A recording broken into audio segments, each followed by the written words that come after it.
Bayan kammala taron na Majalisar Koli na tsaro a Najeriya, ministan shari'a kuma babban alkalinta Abubakar Malami ya yi mun ƙarin haske dangane da bayanai da kuma tabbacin da shugaba Muhammadu Buhari yake da na cewar za a yi zaɓe na gaskiya da adalci bisa ga kyakkyawan tanadin tsaro da jami'an tsaro suka bayyana masa cewa sun yi, kuma za a gabatar da shi a ranar zaɓe, inda yake cewa. Kamar da ka sani, harkokin zaɓe suna da bukata har ila yau da kulawa da take da nasaba da tsaro. Saboda haka bukata ta kama ta a gayyaci hukumomin tsaro domin su yi nasu bayani akan shirye-shiryen da suke ciki dangane da ganin an yi kyakkyawan zaɓe a bisa adalci kuma ingantacce. To yau ainihin su hukumomin da ke da nasaba da tsaro da suka hada da Chief of Defense Staff, Chief of Army Staff da Service Chiefs dukkansu, da Sufeto General na 'yan sanda, da Director General na SS da NIA, dukkansu sun zo sun yi kyakkyawan bayani na tabbatar da cewa shirye suke, kuma tsare-tsaren da suke a kai ingantattu ne,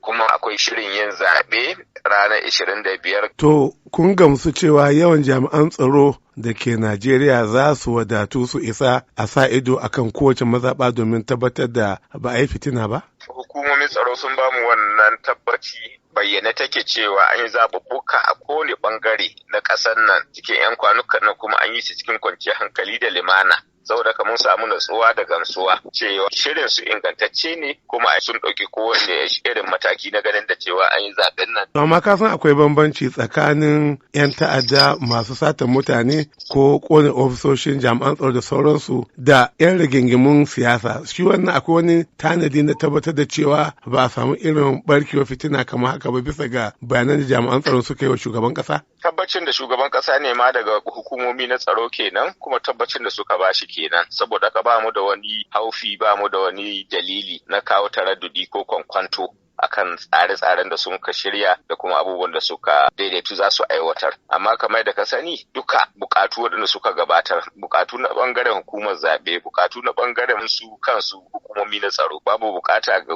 ɗaya wadda suka gabatar wadda shugaban ƙasa bai tabbatar da ita ba. Shi kuwa babban safeto jiran 'yan sandan Najeriya Usman Alkali ya min tsokaci ne dangane da irin shirin da suke da yawan jami'an tsaron da za a baza su a kowane lungu na Najeriya domin tabbatar da an yi zaɓe na gaskiya da adalci. Ai shi jami'an tsaron da ma suke zuwa rumfa, ba wai suna zuwa rumfan ne saboda ƙariya irin kaman